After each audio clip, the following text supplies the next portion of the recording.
ખૂબ ખૂબ મહત્વના 2 દિવસ આપણા ગયા અને અમે તો બહુ જ મન મૂકીને અમને ભગવાને સેવા કરવાનો મોકો આપ્યો. લોકલ ટેમ્પલમાં ખૂબ સેવા કરી અને ખૂબ આનંદ કર્યો બંને દિવસ, જન્માષ્ટમી અને પ્રભુપાદ આવિર્ભાવ દિવસ. આજે બંને દિવસ ભગવાનની કૃપાથી ખૂબ સેવા કરવાનો મોકો મળ્યો. આપ સૌને પણ મળ્યો હશે. ઇસ્કોનમાં જે આ 2 દિવસ છે ને એ ખૂબ ખૂબ મહત્વના. એવું નહીં કે ફક્ત ઇન્ડિયાની અંદર, આ 2 દિવસ પૂરા વર્લ્ડ ની અંદર એક કન્ટ્રીમાં જેવી રીતે આપણે ઉજવીએ છીએ ને જન્માષ્ટમી, એવી રીતે આખા વર્લ્ડમાં નંદોત્સવ અને જન્માષ્ટમી ઉજવવામાં આવે છે. જો તમે ગૂગલમાં સર્ચ કરો, યુટ્યુબ તમે સર્ચ કરો અને તમે જો કોઈ ન્યૂઝ તમે જુઓ તો તમને બધી જગ્યાએ તમને આખા વર્લ્ડમાં તમને સમજાશે કે જોવા મળશે તમને રથયાત્રા અને આ જન્માષ્ટમી બંને મહોત્સવ આખા વર્લ્ડમાં ઉજવવામાં આવે છે. અને તમને જાણીને નવાઈ થશે કે દરેક દરેક દરેક હિન્દુ, મુસ્લિમ, ક્રિશ્ચન બધા જ લોકો ખૂબ ધામધૂમથી ઉજવી રહ્યા છે. અને આપણને ખરેખર આશ્ચર્ય થાય કે આવું કઈ રીતે થઈ શકે. અને આ જ પ્રભુપાદનું વિઝન છે કે આખા દુનિયામાં બધાને ભગવાનની ભક્તિ આપવી.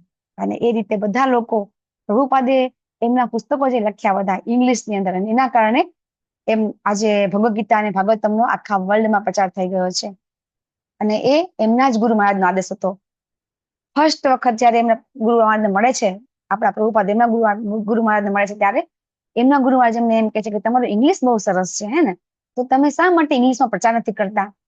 અને પ્રભુપાદ તો આપણને ખબર છે કે એમનો જે જન્મ થયો હતો ત્યારથી જ ખૂબ ગર્વ શ્રીમંત હતા, મીડિયમ ઇંગ્લિશમાં ભણેલા હતા. અને ભગવાનની ભક્તિ પણ એમના, જેને કહેવાય કે વૈષ્ણવ કુટુંબમાં જન્મ થયો હતો, એટલે ભક્તિ પણ નાનપણથી મળી હતી. એટલે ભક્તિ પછી સંપત્તિ, આપણે એમ કહીએ છીએ ને સંપત્તિ અને સંસ્કાર બધું એક જગ્યાએ ન હોય, પણ ખરેખર પ્રભુપાદને જન્મથી મળેલો હતો. અને એમને ભરપૂર ઉપયોગ કર્યો. અને આખા દુનિયાની અંદર કોઈ પણ લેંગ્વેજ એવી નથી કે જેના લોકોને ભગવાનની ભક્તિનો પ્રચાર નથી કર્યો પ્રભુપાદે. અને આપણા માટે આપણે બધા ખૂબ ધન્ય છીએ કે પ્રભુપાદ છે આપણા જીવનમાં આવ્યા અને આપણને બધાને ખરેખર ભક્તિ કોને કહેવાય આપણને ખબર પડી. બાકી ભક્તિ એટલે શું એ તો આપણને ખબર જ નથી. આપણને તો એવું કે ભગવાનના ભજન ગાઈએ, ભગવાનની મંદિરમાં પૂજા અર્ચના કરીએ, હા, પછી જેને કહેવાય કે આપણે યાત્રા કરીએ, પણ એ ખરેખર એ ભક્તિ છે એ આપણને પ્રભુપાદ સમજાવે છે કે કઈ રીતે ભક્તિ કહેવાય. અને એ સિસ્ટમેટિકલી આખું ભક્તિનું જે આખું બધા નિયમ હોય છે, આપણે ભક્તિ કરતા હતા તો એમાં કોઈ નિયમ નતા, હે ને, કે આપણે 8 વાગે ઉઠીએ તો 8 વાગે પૂજા કરીએ, 9 વાગે ઉઠીએ તો 9 વાગે પૂજા કરીએ, ગમે ત્યારે આપણે જેને કહેવાય કે ભગવાનને ભોગ ધરાવીએ, તો આ ભક્તિ નથી. ભક્તિના નિયમ હોય છે. આપણે શું ખાવું જોઈએ, ક્યારે ઉઠવું જોઈએ, ક્યારે સૂવું જોઈએ, આ બધા નિયમ પ્રભુપાદે ભક્તિમાં આપ્યા. અને એટલે જ જે ફોરેન કન્ટ્રીઝ છે એ લોકોને પ્રભુપાદ છે આકર્ષી શક્યા કે કઈ રીતે નિયમ સાથે ભક્તિ કરવી જોઈએ. અને એ લોકો આપણા કરતા પણ વધારે નિયમ પાડે છે. આપણે બધા ફોરેન કલ્ચર યુઝ કરી રહ્યા છીએ ને, આપણે બધા સાડી અને આપણી ધોતી કુર્તા આપણે ત્યજી દીધા છે. જે એ લોકો છે, ફોરેનરો છે, એ લોકો, તમે જયારે વૃંદાવનમાં તમે આવો તો તમે જોશો કે એ બધા ફોરેનરો સાડી પહેરીને આવે છે, લેડીઝ બધા હોઈએ, અને પુરુષો ધોતી કુર્તા પહેરે છે. અહીંયા અમારે સુરેન્દ્રનગરમાં પણ રશિયાથી ભક્તો આવ્યા હતા અને એ લોકો ભક્તિનો પ્રચાર કરતા હતા. તો એ લોકો બધા ફોરેનર્સ બધા આપણો પહેરવેશ, આપણને એમ થાય કે આપણો પહેરવેશ, પણ નહીં, આ કલ્ચર છે. ભગવાને આપણને, તમે ભગવાનને કોઈ જીન્સ પહેરેલા તમે જોયા છે ક્યારે? હે, કોઈ માતાજીને તમે કોઈ દિવસ તમે એવું કોઈ એવો પહેરવેશ પહેરેલો જોયો છે કોઈ દિવસ? તો માતા અને પિતા આપણા છે, એ જે પહેરવેશ પહેરી આપણે પહેરવો જોઈએ ને, પણ આપણે સમજી શકતા નથી. આપણને તો શું થાય છે કે આપણે ફોરેન નું કલ્ચર અપનાવીએ તો આપણે બોલ્ડ લાગીએ, આપણે બધા વધારે ભણેલા ગણા દેખાઈએ, અથવા તો આપણે આપણી જાતને એવું માનીએ છીએ કે હા, આપણે આવું સ્લીવલેસ પહેરીએ એટલે આપણે વધારે ભણેલા કહેવાઈએ, વધારે એડવાન્સ કહેવાઈએ. તો એવું બધું કલ્ચર આપણે એમનું અપનાવીએ અને આપણને ખોટું આપણા ભ્રમ ઉત્પન્ન કરી રહ્યા છે. ખરેખર એવું નથી. તો આ 2 દિવસ આપણે બધાએ ખૂબ આનંદ કર્યો ભગવાનના જન્માષ્ટમી ઉત્સવનો, અને પ્રભુપાદ આવિર્ભાવ દિવસ આજે હતો એનો પણ આપણે ખૂબ ખૂબ આનંદ કર્યો. અને આપ સૌને પણ ધન્ય છે કે આપ બધાએ પણ એનો પાર્ટ બન્યા ભગવાનના ભક્તિના. આજે આપણે ભગવદ ગીતાનો અધ્યાય 1 કન્ટિન્યુ કરીશું. અને એ અધ્યાય સમજવા માટે પેલા શ્રી શ્રી રાધા ગોવિંદના ચરણમાં વંદન કરી અને આપણે પ્રણામ કરી અને આપણે મંગલાચરણ લેશું.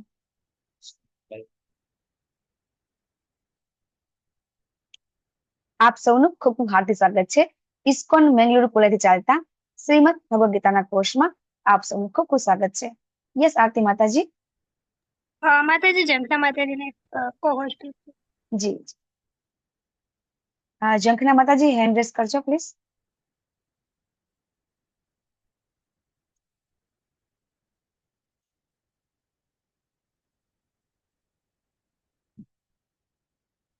ओम अज्ञानतिमिरान्धस्य ज्ञानाञ्जनशलाकया चक्षुरुन्मिलितं येन तस्मै श्रीगुरुवे नमः. श्रीचैतन्यमनोभीष्टं स्थापितं येन भूतले स्वयं रूप कदा मह्यं ददाति स्वपदान्तिकम्. वन्देऽहं श्रीगुरु श्रुतिपदकमलं श्रीगुरुन् वैष्णवांश्च श्रीरूपं साग्रजातं सकलरघुनाथान्वितं तं सजीवं साद्वैतं सावधूतं परिजनसहितं श्रीकृष्ण चैतन्यदेवं श्रीराधा कृष्णपादान् सहगणललिता श्रीविशाखान्वितांश्च. हे कृष्ण करुणा सिन्धो दीनबन्धो जगत्पते गोपेश गोपिकान्त राधाकान्त नमोस्तुते. तप्त कांचन गौरांगे श्रीराधे वृंदावनेश्वरी वृषभानुसुते देवी प्रणमामि हरिप्रिये. वाञ्छाकल्पतरुभ्यश्च कृपा सिन्धुभ्य एव च पतितानां पावनेभ्यो वैष्णवेभ्यो नमो नमः. नमः ओम विष्णुपादाय कृष्णप्रेष्ठाय भूतले श्रीमते भक्तिवेदांत स्वामी इति नामिने. नमस्ते सरस्वती देवे गौरवाणी प्रचारिणे निर्विशेष शून्यवादी पाश्चात्य देश तारिणे. जय श्री कृष्ण चैतन्य प्रभु नित्यानंद श्री अद्वैत गदाधर श्रीवासादि गौर भक्त वृंद. हरे कृष्ण कृष्ण कृष्ण हरे हरे हरे राम राम राम हरे हरे. हरे कृष्ण माताजी. हरे कृष्ण हेमा माताजी, मीरा माताजी, नैना माताजी, हरे कृष्ण नीलेश प्रभुजी, तृप्ति माताजी, हरे कृष्ण माताजी, हरे कृष्ण जयंत प्रभुजी, हरे कृष्ण. खूब खूब स्वागत है आप सबનું. हरे कृष्ण माताजी, हरे कृष्ण निराली माताजी, खूब खूब स्वागत है आप सबનું. हरे कृष्ण નેહા માતાજી, નૈના માતાજી, યસ દંડવત પ્રણામ સૌને. તો આપણે ગઈકાલે નહીં અને પરમ દિવસે આપણે હરે કૃષ્ણ. તો આપણે ભગવદ ગીતાનો અધ્યાય પહેલો અને એમાં આપણે 23 શ્લોક લીધા હે ને. તો એમાં આપણે શું સમજ્યા? કોઈને કઈ યાદ છે? થોડું કોઈને કેવું હોય તો. યસ નિલેશ પ્રભુજી. હરે કૃષ્ણ માતાજી, હરે કૃષ્ણ. દંડવત પ્રણામ.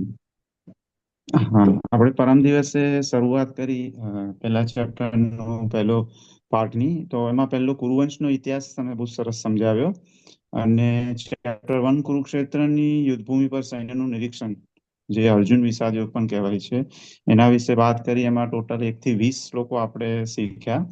પહેલા શ્લોકની અંદર શરૂઆતમાં ધૃતરાષ્ટ્ર સંજયને પ્રશ્ન પૂછે છે અને એના દ્વારા એના મનોદશા, એના મનની કેવી દશા છે એના વિશે આપણને જાણવા મળે છે કે ભેદભાવની વૃત્તિ રાખે છે, એ સમજાવ્યું. ધૃતરાષ્ટ્ર શબ્દનો અર્થ તમે કીધો કે ધૃતરાષ્ટ્ર એટલે કસીને પકડી રાખવું રાજ્યને. અને આગળ જતા એ પણ આપણે શીખ્યા કે યુદ્ધભૂમિ કુરુક્ષેત્રને ધર્મ ક્ષેત્ર કેમ કહેવામાં આવે છે. પછી આગળ જતા દુર્યોધનની મનોસ્થિતિ શું છે એ પણ આપણે જાણ્યું. અને દુર્યોધન પોતાના ગુરુ પાસે જઈને પાંડવોની સેનાનું વર્ણન કરે છે અને એ દ્વારા પોતાના ગુરુની ખામીને ઉજાગર કરે છે અને એના દ્વારા એ ઠપકો પણ આપે છે પોતાના ગુરુને. અને પાછો ફરીથી પોતાના ગુરુના વખાણ કરી લે છે, કેમ કે વધારે ખોટું ના લાગી જાય ને ગુરુ ક્યાં છોડીને જતા ના રહે. તો પોતાના ગુરુ અને એમના પુત્ર અને એમના સગાવાલા જે છે કૃપાચાર્ય છે, એમની યુદ્ધ કુશળતાનું પણ એ વખાણ કરી લે છે. એ સિવાય પાંડવોની સેનાના જે મુખ્ય નાયકો છે, જેનાથી એને ડર છે, ભીમ છે, અર્જુન છે, એનું વર્ણન કરે છે. અને પોતાની સેનાના પણ જે મુખ્ય નાયકો છે, ભીષ્મ પિતામહ, દ્રોણાચાર્ય, કર્ણ, વગેરેનો ઉલ્લેખ કરે છે તથા વિકર્ણનો પણ ઉલ્લેખ કરે છે. કેમ કરે છે એ આપણે સમજ્યા. અને ત્યારબાદ એ પિતામહ પાસે જાય છે. પેલા ભીષ્મ પિતામહે શંખ ફૂંકી દીધો અને એમના શંખની સાથે ઘણા બધા વાજિંત્રો, નગાડા, શિંગડા વાગી ઉઠ્યા અને ખૂબ કોલાહલ મચી ગયો.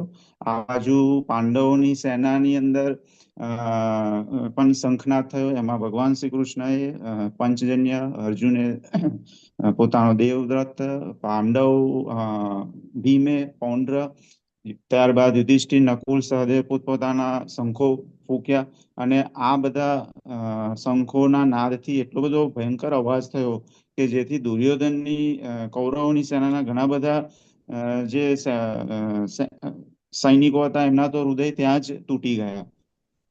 તો આ પહેલો વિજય, પાંડવોની સેનાનો એક વિજય સંકેત પણ છે એવું પણ આપણે બતાવ્યું.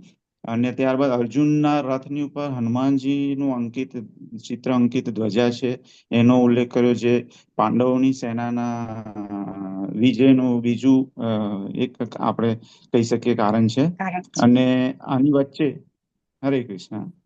જી જી પ્રભુજી, બહુ સરસ. ખૂબ ખૂબ ધન્યવાદ પ્રભુજી. ખરેખર બહુ એકદમ સ્ટેપ બાય સ્ટેપ અને શ્લોક બાય શ્લોક આપે લખેલું છે અને ખરેખર ડિટેલમાં આપશે. બહુ સરસ, બહુ બહુ બહુ ખૂબ ખૂબ સરસ પ્રભુજી. નિલેશ હરે પ્રભુજી, કૃષ્ણ. બહુ સરસ હરે પ્રભુજી. કૃષ્ણ. અચ્છા, હરે કૃષ્ણ. અચ્છા, બીજા કોઈને એડ કરવું છે કાંઈ? જો આમાં છે ને આપણે પ્રશ્ન જવાબ કરીશું ને, અને તમે બોલશો ને હું સાંભળીશ, હું બોલું ને તમે સાંભળો, તો મજા આવશે. જેવી રીતે ભગવદ ગીતામાં, હા, નો ડાઉટ કે ભગવાન વધારે બોલે છે, કારણ કે ભગવાને ઉપદેશ આપવાનો છે, સમજાવવાનું છે. પણ અર્જુનજી પણ આપણે જોયું કે અર્જુનજી પણ કેટલું બધું વચ્ચે વચ્ચે બોલે છે ને. તો તમે બધા બોલશો, તમે પ્રશ્ન કરશો, જવાબ દેશો, તો આપણને વધારે મજા આવશે. અને એ રીતે જ આપણે જ્ઞાનનું આદાન પ્રદાન કરી શકીશું. એક પક્ષે આપણે કઈ એવું નથી કે હું બોલ બોલ કરું તમે સાંભળો, એવું નથી આપણે કરવાનું. બરાબર ને? તો જરૂરથી આપ પણ આપણો ઇનપુટ આપી શકો છો. યસ, બીજા કોઈને કઈ કેવું હોય તો. હરે કૃષ્ણ. બીજા કોઈને કઈ કેવું છે તો પ્રભુજીએ બહુ સરસ સમજાવી દીધું આપણને. કોઈને ના કેવું હોય તો કશો વાંધો નહીં. કે કઈ રીતે દુર્યોધન છે પોતાની રાજકીય નીતિ છે એનું જે પોતે એનો ઉપયોગ કરી અને પેલા દ્રોણને ટોન્ટ મારે છે, પછી એમને મસ્કા પોલીસ કરે છે, પછી ભીષ્મ પાસે આવે એ પેલા ભીષ્મ પિતામહને તો ખબર પડી જાય છે કે આ તો જેમ તેમ મારી પાસે આવીને બોલે, એના કરતા આપણે આવીને શંખનાદ કરી દઈએ, હે ને? એટલે જેથી કરીને એ પણ ખુશ થાય અને એના દુર્યોધનને પણ ખુશ કરી દે છે. અને બીજું કે એ પોતાની પાસે આવે નહીં, એટલા માટે ભીષ્મ પિતામહ છે એ જેવું શંખનાદ કરે છે, બરાબર, એને પછી આપણે જોયું કે પાંડવ પક્ષે શંખનાદ થાય છે. અને જેવો પાંડવ પક્ષે શંખનાદ થાય છે અને એ શંખનાદ આપણે જોયું કે દિવ્ય હતા. ભગવાનના શંખ છે એ દિવ્ય હતા. અને એ દિવ્ય શંખ હોવાના કારણે શું થાય છે કે સામેના પક્ષો છે એ બધાના ઓટોમેટિક હાર્ટ એટેક આવી જાય છે. તો એ શંખનાદ છે, આ લોકો પણ પાંડવ પક્ષે પણ સેનાપતિ છે, એ બી સામાન્ય સેનાપતિ છે, તો એ લોકોને કઈ થતું નથી. તો એનું એક કારણ હતું. આપણે કારણ કોઈ કહી શકશે કે કેમ એક શંખનાદ થાય છે, એ શંખનાદથી કૌરવ પક્ષના સૈનિકો છે એ લોકોને તકલીફ પડે છે. પાંડવ પક્ષના સૈનિકો પણ સામાન્ય સૈનિકો હતા, તો એમને તકલીફ નથી પડતી. યસ નિલેશ પ્રભુજી. હા, કેમ કે પાંડવ જે છે એ ભગવાન કૃષ્ણની બાજુએ સરને છે, તેથી જી એમને કોઈ ફરક નથી હા પડતો. જી. અને એક શ્લોક આપણે આવી ગયો લેવલ 1 માં આપણે લીધો તો 2.40મો. નેહા ભીક્રમણા સ્વસ્તિ પ્રત્યવાયો ન વિદ્યતે સુઅલ્પમસ્ય ધર્મસ્ય ત્રાયતે મહતો ભયાત. એટલે ભગવાન છે એમના માટે આપણે થોડું બી કર્મ કરીએ ને તો ભગવાન મહાન ભય, કયો ભય છે કે જન્મ મૃત્યુનો, એમાંથી ભગવાન રક્ષણ કરે છે. અને એ શંખનાદ થાય છે પછી એવું આવે છે કે ઘોંઘાટ, આપણે સમજી ગયા કે ખૂબ ઘોંઘાટ થાય છે. અને આવો ઘોંઘાટ શેના માટે થાય છે કે યુદ્ધ શરૂ થાય એ પહેલા. તો અત્યારે ભૌતિક દુનિયામાં પણ આવો ઘોંઘાટ અને આપણે યુદ્ધ શરૂ કરીએ એ પહેલા થાય છે. તો ક્યારે બહુ ઘોંઘાટ થાય છે અને કયું યુદ્ધ આપણે શરૂ કરતા હોય છે એ પહેલા આપણે ઘોંઘાટ કરીએ છીએ? આપણા ભૌતિક લાઈફની અંદર પણ આપણે બધા શંખનાદ કરી અને આપણે શરૂઆત કરી રહ્યા છીએ. આપણા ભૌતિક લાઈફની જીવનની શરૂઆત આપણે કરીએ છીએ ત્યારે આપણે બધા ભેગા થઈએ છીએ અને ખૂબ કોલાહોલ થાય છે, શોર બકોર થાય છે, આપણે યજ્ઞ પણ કરીએ છીએ અને ત્યાંથી આપણે એમ કહે છે કે આપણે નવા જીવનની શરૂઆત થાય છે. અને એ કયું છે આપણું ભૌતિક દુનિયામાં? આપણે બહુ જ કોલાહોલ થાય છે. ક્યારે થાય છે? લગ્ન જીવનમાં. જ્યારે આપણે લગ્ન કરીએ છીએ, વિવાહ નો ઉત્સવ ઉજવીએ છીએ, ત્યારે પણ આટલો બધો ઘોંઘાટ થતો હોય છે ને, થાય છે ને. અને એ વખતે પણ કેવું હોય છે કે આપણે યુદ્ધની શરૂઆત કરવાની છે. અને એ વખતે તો જે લગ્નનું યુગલ હોય, એને તો ખરેખર એ લોકો જ સર્વશ્રેષ્ઠ છે એવું બતાવતા હોઈએ છીએ કે એ યુગલ હોય એના માટે બધા કઈ પણ સેવા કરવા તત્પર હોય છે. કે અણવર હોય ને, પછી અણવર સિવાય પણ બીજા બધા હોય, એ લોકો કે આમ કરો તેમ કરો, આમ સેજ બી જેને કહેવાય કે ચાંદલો કરે અને સેજ કંકુ નાખવું પડી જાય તો ફટાફટ લૂછી નાખે, પગની મોજડી પહેરાવે. એ વખતે તો બે વ્યક્તિને કેવું થાય, ઓહો, આપણે આ દુનિયાના સર્વશ્રેષ્ઠ વ્યક્તિ છે. મારો અનુભવ પણ આવો છે, આપ સૌનો પણ હશે કે આપણે જયારે લગ્ન કરીએ છીએ ત્યારે આપણનું કેવું આપણને આમ માન સન્માન મળતું હોય છે, હે ને. અને પછી આપણે નવા જીવનમાં પ્રવેશ કરીએ છીએ અને આપણે યુદ્ધની તૈયારી કરીએ છીએ કે જે યુદ્ધ આપણે લડવાનું હોય છે. તો એ વખતે યજ્ઞ પણ થતો હોય છે ને. તો પણ છતાં પણ આ જે લગ્ન છે એ લગ્નનું જે ખરેખર યજ્ઞ છે, એ યજ્ઞનું જયારે બરાબર એનું જે ક્વોલિટી જળવાતી નથી ત્યારે આપણા લગ્ન જીવન છે એમાં વિક્ષેપ આવે છે. તો એ બધું આપણે ભગવદ ગીતામાંથી આપણે સમજીશું કે આપણે જે 16 સંસ્કાર છે એમાંથી આપણે કયા સંસ્કાર છે એનું આપણે ખરેખર વૈદકીય રીતે પાલન કરીએ છીએ. જન્મથી માંડી અને મૃત્યુ સુધી આપણા 16 સંસ્કાર છે. અને એ 16 સંસ્કારમાંથી કયા સંસ્કારનું આપણે વૈદકીય રીતે પાલન કરી રહ્યા છીએ કે જેથી કરીને આપણા લાઈફની અંદર કોઈ પ્રોબ્લેમ ન આવે. તો એ પણ આપણે અહીંયા જોઈએ છીએ.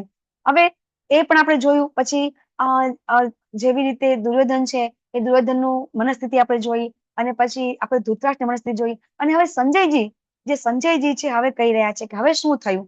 હવે આપણે જોયું કે ભગવાનને અલગ અલગ નામથી જેવી રીતે અર્જુન કે છે એવી રીતે અર્જુન પણ ભગવાનને અલગ અલગ નામથી બોલાવે છે. તો અહીંયા સંજયજી છે એક શ્લોકથી બોલી રહ્યા છે. આપણે આ શ્લોકથી લેવાનું છે કે એવ મુક્તો ઋષિકેશો ગુડા કેશે ન ભારત. બરાબર. અહીંયા ઋષિકેશ શબ્દ છે એ ભગવાન માટે છે અને ગુડાકેશ શબ્દ છે એ અર્જુન માટે છે. જ્યાં જે શબ્દ વપરાયા છે એનો કંઈક અર્થ છે, એમને શબ્દ વપરાયો નથી. તો ઋષિકેશ એટલે શું છે કે સર્વ ઇન્દ્રિયોના સ્વામી એટલે કે ઋષિકેશ. અને ગુડાકેશ એટલે શું કે ગુડાકેશ એટલે અર્જુનને ગુડાકેશ કહેવામાં આવે છે કે એને નિંદ્રા અને અજ્ઞાન ઉપર વિજય મેળવેલો છે. કોણે? અર્જુનજીએ. એટલા માટે એ બંનેને આ શબ્દથી એને જેને કહેવાય કે સંબોધન કરવામાં આવે છે. અને જ્યારે અર્જુનજીએ કીધું ભગવાનને કે ભગવાન તમે હવે મારો જે રથ છે એ તમે વચ્ચે લઈ જાઓ, તો ભગવાનને હવે ભગવદ ગીતા બોલવી છે એટલે ભગવાને સૈન્યના મધ્ય ભાગમાં રાખ્યો. પણ ક્યાં રાખ્યો એ આપણે જોઈશું. અને આ અધ્યાયમાં ભગવાન એક જ શબ્દ બોલે છે, જો. બરાબર. શું જો? કે અહીંયા બધા એકત્રિત થયેલા છે, બધાને તું જો. એટલું જ ભગવાન આ આખા અધ્યાયમાં બોલી રહ્યા છે. અને એ શબ્દ પણ કેટલો બધો ઇમ્પોર્ટન્ટ છે આપણે આગલા શ્લોકમાં જોઈશું કે અહીંયા ભગવાન શું કરે છે કે હવે ભગવાન છે એ ભગવાન હંમેશા આપણે જોયું, આપણે ગયા અધ્યાયમાં જોયા હતા કે ભગવાન તો અર્જુનના સારથી છે. બરાબર. તો ભગવાન વારે ઘરે પાછું ફરીને તો પૂછશે નહીં કે હવે મારે રથ ક્યાં લઈ જવો, રથ ક્યાં લઈ જવો. તો અર્જુનજી ભગવાનને કઈ રીતે સંદેશ આપશે એ આપણે સમજ્યા હતા. કોઈને યાદ છે? જ્યારે ભગવાન સારથી બન્યા છે અને અર્જુનજી છે એ ભગવાનને કહેશે કે રથ તમે આમ લઈ જાઓ, રથ તમે આમ લઈ જાઓ, તો શું કઈ રીતે કહેશે આપણે સમજી ગયા હતા? હરે કૃષ્ણ માતાજી. પગથી એ કહેશે કે ડાબી હા સાઈડ છે, જમણી સાઈડ. હા, હરી બોલ તારી માતાજી. બહુ સરસ. એટેન્ડલી તમે ક્લાસ એટેન્ડ કરો છો કે ભગવાનને અર્જુનજી છે એ લાત મારે ને લાત મારીને સમજાવે, સાનમાં આપણે સાનમાં સમજાવે અને કે મારે આમ જવું છે, મારે આમ જવું છે. તો ભગવાન છે ને એ હંમેશા ભગવાન પોતાના ભક્તની સેવા કરવાની તક શોધતા હોય છે. બહુ સમજવું આપણા માટે મુશ્કેલ છે ને, કારણ કે આપણે તો શું કરીએ છીએ, આપણે તો એવું સમજીએ છીએ ને કે આપણે ભગવાનની સેવા કરીને ભગવાનને પસંદ કરવાના છે. અને ભગવાન આપણી સેવાથી પસંદ થાય તો ભગવાન આપણી સેવા કરે છે. અચ્છા, આપણા ગુજરાતની અંદર આવા કેટલા એક્ઝામ્પલ છે કે ભગવાન સેવા કરવા આવ્યા છે? ચલો મને કહો. આપણા ગુજરાતની અંદર સૌરાષ્ટ્રમાં એવા અઢળક એક્ઝામ્પલ છે કે ભગવાન એમની સેવા કરવા વારંવાર આવ્યા છે. રૂકમણી સાથે આવે, નરસિંહ મહેતા. હા, હરી બોલ. હા, 52. હા, તો ભગવાન છે ને એ હંમેશા ભક્ત બોડાણા, હરી બોલ. તો ભગવાન છે ને એ આપણને બધાને જો આ બધું આપણે સમજીએ અને સાંભળીએ તો આપણને આપણી ભક્તિમાં ઉન્નતિ થાય. કારણ કે આપણને તો કેવું છે કે આપણે હંમેશા આપણું વર્તન કેવું છે કે આપણો ઈગો હોય છે કે આપણે એવું હોય કે આપણે સર્વશ્રેષ્ઠ છીએ, આપણે કંઈક ને કંઈક આપણે કરવું કે લોકો આપણી સેવા કરે. આપણી આવી જ ભાવના હોય. કારણ કે એ આપણને બહુ ગમે. આપણી કોઈ અમાન્ય રાખે, આપણને કોઈ પ્રેમ કરે, પછી આપણો કોઈ આપણા ઓર્ડર કોઈ માને, હે ને, આપણને આ વધારે ગમે છે. બરાબર? શું કામ? કે આપણે ભગવાનના અંશ છીએ. 15મા અધ્યાયમાં આવશે કે ભગવાનના અંશ છીએ. ભગવાનને પણ આપણે જયારે આપણે ભગવાનની સેવા કરીએ છીએ તો ભગવાનને ગમે છે, પણ ત્યારે ભગવાન કેવું કરે છે? ભગવાન આપણી પણ સેવા કરે છે. અને આવું જયારે આપણે સમજીએ ને તો આપણી ભક્તિ છે ને, આપણે ભક્તિ કરવાની આપણને જો આપણને કંઈક લાલચ મળે ને આપણને, તો જ આપણે બધા કેવા છીએ કે આપણને કઈ ને કઈ પ્રાપ્ત કરવું હોય ને તો આપણને કઈ મળે ને તો જ આપણે કંઈક પ્રાપ્ત કરવાનું આપણને કઈ પ્રાપ્ત થતું હોય ને તો જ આપણે કંઈક કરીએ છીએ. તો એ જે વસ્તુ છે ને, આપણે આ આધ્યાત્મિક દુનિયામાં જયારે થાય ને ત્યારે એને લોલ્યુમ કહેવામાં આવે છે. આમ આપણે લાલચ કહીએ છીએ, પણ આપણે જયારે તમે લેવલ 3માં આવશો ને ત્યારે તમને એનઓડી ભક્તિ રસમાં સિંધુ તમને ભણાવવામાં આવશે. તો ત્યારે આ લોલ્યુમ છે એ આધ્યાત્મિક શબ્દ છે કે એ શબ્દ છે, એ શબ્દ થકી આપણને ભગવાનની સેવા કરવામાં આપણને પ્રગતિ થાય છે. અને એનાથી ભગવાન છે એ અહીંયા એક પિક્ચર આપ્યું છે બિલ્વમંગલ ઠાકોરનું કે કઈ રીતે ભગવાન છે એમણે પોતાની આંખો જાતે ફોડી નાખી હતી. આપણે સ્ટોરી લીધી હતી કે એમને પોતાની આંખો જાતે ફોડી નાખી હતી અને પછી ભગવાનની ભક્તિ કરતા હતા. પછી મુક્તિ છે એ મુક્તિ સ્વયં આવ્યા હતા અને કે છે ચલો હું તમને મુક્તિ આપું. તો શું કે છે? મારે મુક્તિ જોતી નથી, મારે ભગવાનની ભક્તિ જ જોઈએ છે. અને જ્યારે ભગવાનના ભજન કરતા હતા તો ભગવાન સ્વયં એમના ભજન સાંભળવા આવતા હતા. તો આ રીતે જે ભગવાનના જે ભક્તો હોય છે ને, એક એવા ભગવાનની ભક્તિ કરતા હોય છે કે ભગવાન એટલે આપણને આચાર્ય આપણને કાયમ કહેતા હોય છે કે આપણે એવું કાર્ય નહીં કરવાનું કે જેથી આપણે ભગવાન પાસે જઈએ. આપણને કેવું થાય કે આપણે એવું ધીમે ધીમે આપણે એવું કહેતા હોય છે ને કે આપણે ભગવાન પ્રત્યે પ્રગતિ કરીએ, આપણે એક સ્ટેપ બાય સ્ટેપ ભગવાન તરફ જઈએ. હા, પણ એનાથી આગળ ઉન્નતિ આપણે થવાનું છે. શું કરવાનું છે કે ભગવાન છે ને સ્વયં આપણી પાસે આવે. જેવી રીતે સબરી માતા છે, એ સબરી માતાને એમના જયારે ગુરુ છે એ મતંગ ઋષિ હતા. તો મતંગ ઋષિનો જયારે વૈકુંઠમાં જાય છે ત્યારે મતંગ ઋષિ સબરી માતાને કહે છે કે હવે હું વૈકુંઠમાં જઈ રહ્યો છું, મને વિષ્ણુ તો લેવા આવ્યા છે. તો સબરી માતા શું કે છે કે મને પણ લઈ જાઓ ગુરુ મહારાજ, કારણ કે હું અહીંયા જીવવા માંગતી નથી. ત્યારે મતંગ ઋષિ એક બહુ સરળ વાક્ય કહે છે કે તું તો બહુ મહાન ભાગ્યશાળી છે. કઈ રીતે? કે અમારે ભગવત ધામ જવા માટે સ્વયં જવું પડે છે, જ્યારે તને તો રામ ભગવાન સ્વયં ભગવાન તને સ્વયં દર્શન દેવા તારી ઝૂંપડીમાં આવશે. એટલે આપણે એવું કાર્ય કરવાનું કે જેથી ભગવાન સ્વયં આપણી પાસે આવે. અને સબરી માતાએ પોતાના ગુરુના શબ્દોને સાર્થક કરી બતાવ્યા. એ અનેક જેને કહેવાય કે ત્રેતા યુગના અનુસાર એ ઘરડા થઈ ગયા ત્યાં સુધી એમણે ભગવાનની રાહ જોઈ. તો આ ધીરજની કસોટી અને એને શબ્દો કોના હતા? ગુરુ મહારાજના શબ્દોમાં વિશ્વાસ રાખ્યો અને ભગવાને દર્શન કરવા સ્વયં આવ્યા, દર્શન આપવા માટે.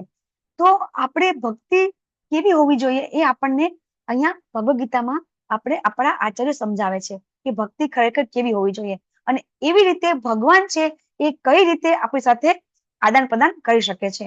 તો એ આપણે અહીંયાથી શીખવા મળે છે અર્જુનના અને ભગવાનના જેને કહેવાય કે સંબંધમાંથી. તો સારથી બનવું એટલે કોઈને ડ્રાઈવર બનવું હોય તો કેવી વાત કહેવાય? એકદમ નીચું કામ કહેવાય ને, ઉચ્ચ કામ તો કહેવાય નહીં ને. તો ભગવાને આનાથી બી નીચું કામ કર્યું છે. કયું કામ કર્યું છે? યુદ્ધ ન થાય એના માટે દૂત પણ બન્યા છે ભગવાન. તો ભગવાન છે એ પોતાના ભક્તો માટે બધું જ કરે છે. એ આપણને ભગવદ ગીતામાં આપણને આ સમજવાનું છે. તો હવે અર્જુનનો રથ છે ભગવાન ક્યાં લઈ ગયા? તો અર્જુનનો રથ છે એ ભગવાન છે એ વચ્ચોવચ જ્યાં ભીષ્મ પિતામહ અને ગુરુ દ્રોણ ઉભા હતા ને ત્યાં લઈ ગયા. અને ત્યાં અર્જુને કોને કોને જોયા? તો પછી પોતાના બધા સગાવાળાઓને ત્યાં જોયા. અને જે બધા કોણ હતા? બધા એના શુભેચ્છકો હતા, કોઈ એમના દુશ્મન નહોતા.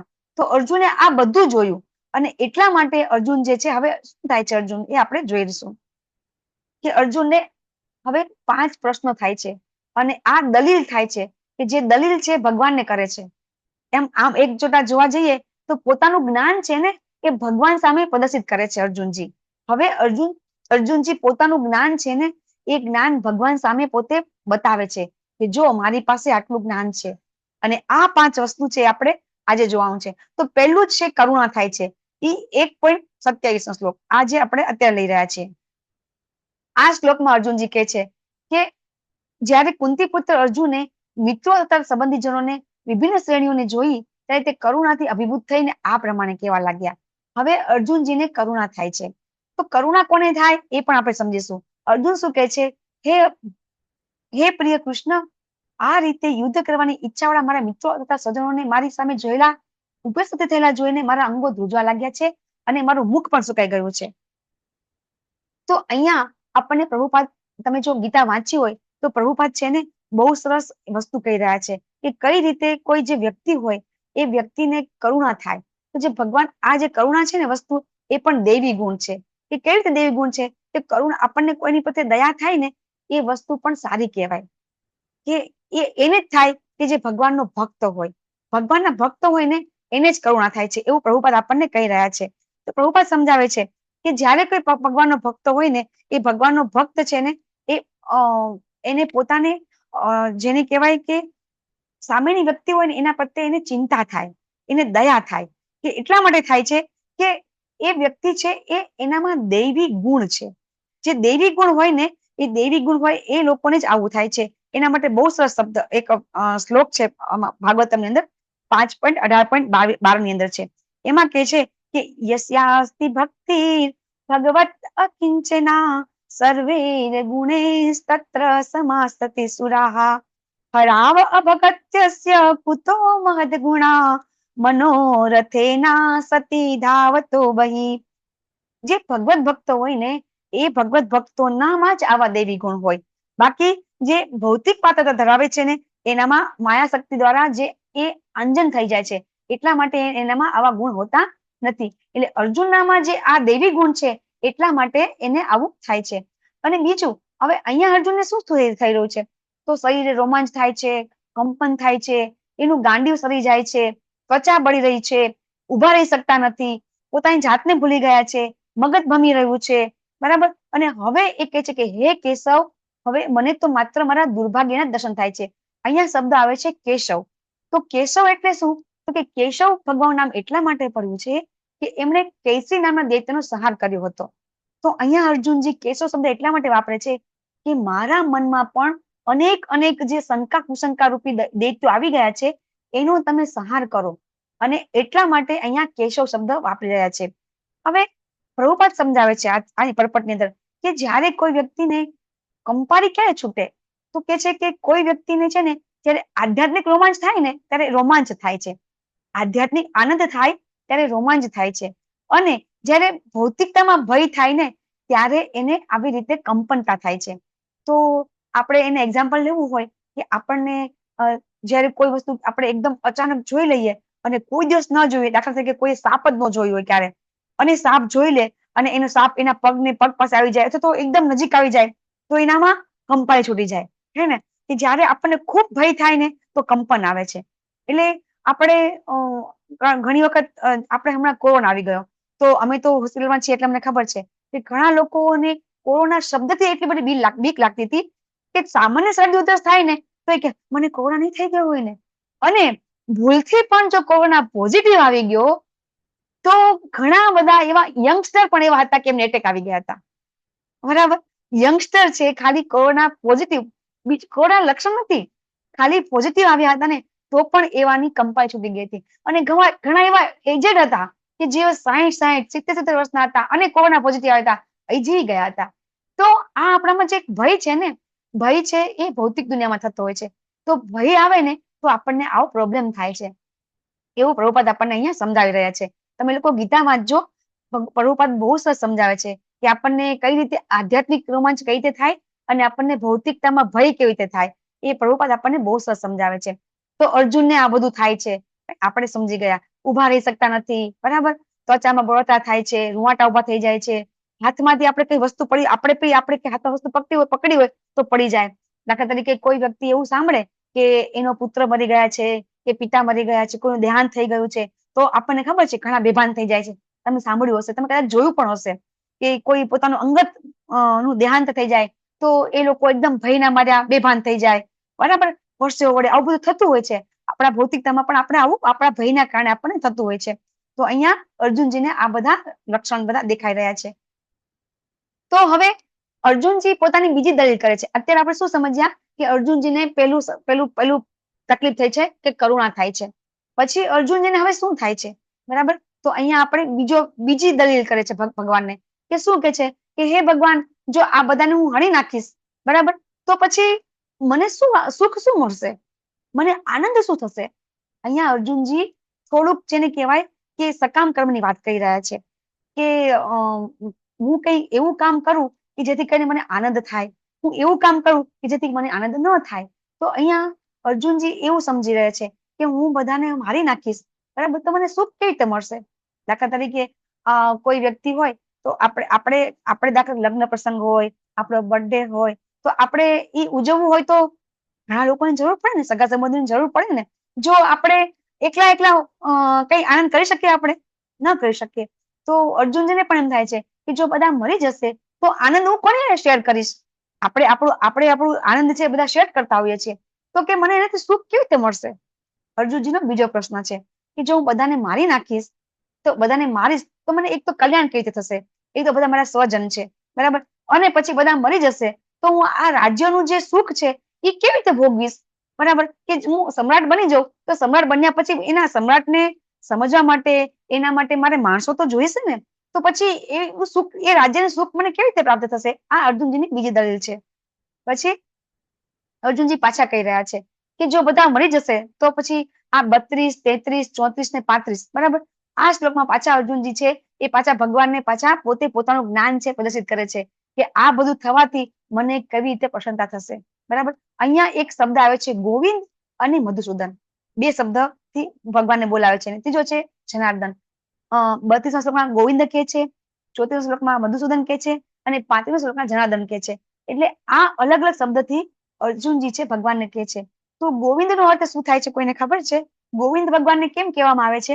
ભગવાનના અનેક નામ છે. આપણે કહીએ છીએ ભગવાન તારા 1000 નામ છે. એ 1000 નામનું અલગ અલગ અર્થ છે. આપણે જેમ જેમ શ્લોકમાં નામ આવશે એમ આપણે સમજીશું. તો ગોવિંદનું તો આપણે બધા વારંવાર ગોવિંદ શબ્દ તમે બહુ સાંભળ્યો હશે. તો યસ, ગોવિંદ શબ્દ શું કામ કહેવામાં આવે છે ભગવાનને? યસ નિલેશ પ્રભુજી. ગોવિંદ કહું એટલે ઇન્દ્રિયોના સ્વામી છે, આપણી ઇન્દ્રિયોનું જે કંટ્રોલ કરે છે તે, એટલે આપણે ગોવિંદ કહીએ છીએ. અને બીજો ગૌ એટલે ગાયો પણ થાય. જી, હરી બોલ, બહુ સરસ. થેન્ક યુ પ્રભુજી, નિલેશ પ્રભુજી. ગોવિંદ એટલે કે ભગવાન છે ને ગો અને ઇન્દ્રિય, ગોવિંદ, ગૌ અને ઇન્દ્રિય, આપણી બધી ઇન્દ્રિયોના સ્વામી અને એના રક્ષણ કરતા છે ભગવાન છે. તો અહીંયા અર્જુનની ઇન્દ્રિયો છે ને, એ ઇન્દ્રિયો છે એ કેવી છે? અસંતુષ્ટ થઈ ગઈ છે. એટલે અહીં ભગવાનને પ્રાર્થના કરે છે કે ભગવાન મારી ઇન્દ્રિયો છે એ ઇન્દ્રિયોને તમે સુખ અને શાંતિ આપો. એટલા માટે એ ગોવિંદ કહી રહ્યા છે. અને મધુસૂદન કેમ કહે છે? કે મધુ અને કૈટભ, તમે બધાને ખબર હશે કે બે રાક્ષસ એવા હતા કે જેમણે બ્રહ્માજીના જે જ્ઞાન છે, વૈદિક જ્ઞાન છે, એનું હરણ કર્યું હતું. ખબર છે ને બધાને? વેદનું હરણ કર્યું હતું. અને અત્યારના જે રાક્ષસ કરતા એ રાક્ષસ કેટલા બધા શક્તિશાળી હતા. તમે જો અત્યારે પણ આપણને ખબર છે કે ઘણા વોટ્સએપ હેક કરે છે. અમારા પ્રભુજીનું પણ વોટ્સએપ હેક થયું હતું મોબાઈલમાં, આપણને ખબર છે. તો એ હેક જે કરે છે એવા હેકર પહેલા પણ હતા, એ મધુ અને કૈટભ રાક્ષસ, કે જેમણે ભગવાનનું જે જ્ઞાન છે એ જ્ઞાનને જ હેક કરી લીધું હતું. અને પછી ભગવાન છે એમને પાછું ભગવાન બ્રહ્માજી પાસે પાછા જ્ઞાન લઈ આવે છે બંનેનું નાશ કરીને. અને બીજો શબ્દ આવ્યો છે જનાર્દન. તો એ તો આપણને ખબર છે કે જનનું આર્દન, આખી જન, કોઈ પણ જીવ હોય એ બધા જીવનું પાલન પોષણ કોણ કરે છે? તો ભગવાન. તો અહીંયા અર્જુનજી આ અલગ અલગ શબ્દથી ભગવાનને સમજાવીને કહે છે કે ભગવાન, તમે તો બધાયનું રક્ષણ કરો છો, તમે પાલન કરો છો, તમે રાક્ષસોનો સંહાર કરો છો, તો તમે મારી અંદર પણ જેવા આ રાક્ષસ ઉત્પન્ન થયા છે એનું તમે સંહાર કરો. અને હે ભગવાન, તમે તો બધાનું રક્ષણ કરો છો, તમે મારું રક્ષણ કેમ ન કરો? મને માર્ગદર્શન તમે કેમ ન આપો? અર્જુનજી જ્યાં સુધી ભગવાનને પ્રશ્ન પર પ્રશ્ન કરે છે ત્યાં સુધી ભગવાન કઈ કહેશે નહીં. આપણે કાલે સમજીશું કે ભગવાન ક્યારે બોલશે. તો અહીંયા અર્જુનજી હજી પોતાનું જ્ઞાન છે એ પોતાનું જ્ઞાન ભગવાનની પાસે કહી રહ્યા છે.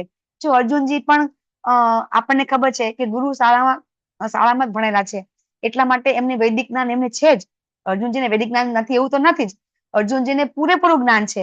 અને એટલા માટે એ પોતાનું જ્ઞાન છે એ જ્ઞાન છે એ અત્યારે ભગવાન પાસે બતાવી રહ્યા છે કે જો હું બધાને મારી નાખીશ તો મને શું લાભ થશે? પછી અર્જુનજી શું કહેશે? હવે અહીંયા એક શબ્દ આવે છે પછી પાપ, ત્રીજું દલીલ છે એમની કે મને પાપ તો નહીં થાય ને. અહીંયા કે છે કે હે માધવ, માધવ એટલે કે માધવ, લક્ષ્મીના પતિને માધવ કહેવામાં આવે છે. તો કે તમે તો લક્ષ્મીપતિ છો. ભગવાન શું કે છે? તમે તો લક્ષ્મીપતિ છો, તમે તો બધાને સુખ સંપત્તિ અને આનંદ આપનારા છો. તો તમે મને કઈ રીતે આવા પાપમાં પાડશો કે જેથી કરીને હું પાપ કરું તો મને કોઈ રીતે મારો ઉદ્ધાર ન થાય?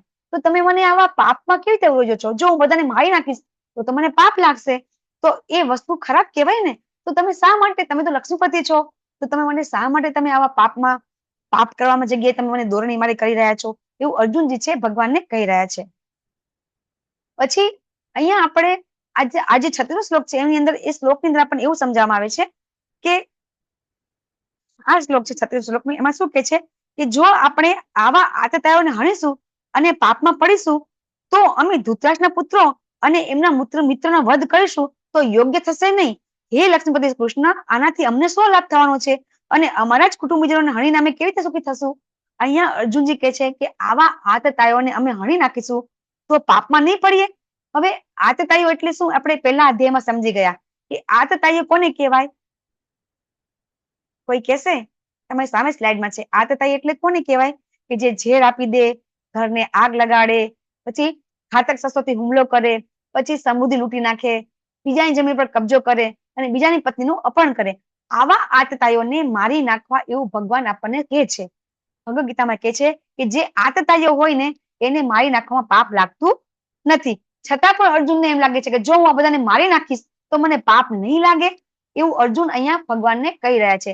પણ ભગવાન તો સમજાવે જ છે આપણને ગીતામાં કે આવા આતતાઈઓને મારવાથી પાપ લાગતું નથી. તો આ વસ્તુ આપણે યાદ રાખવી પડે કે આપણે કોને સજા આપી શકીએ. તો જયારે ઘણા લોકો એવું કહેતા હોય છે ને કે ગાંધીજી શું કહેતા હતા કે તમને એક હાથે તમાચો મારે એક ગાલે તો બીજો ગાલ ધરવાનો, એવું આપણને ગાંધીજી કીધેલું હતું, બરાબર?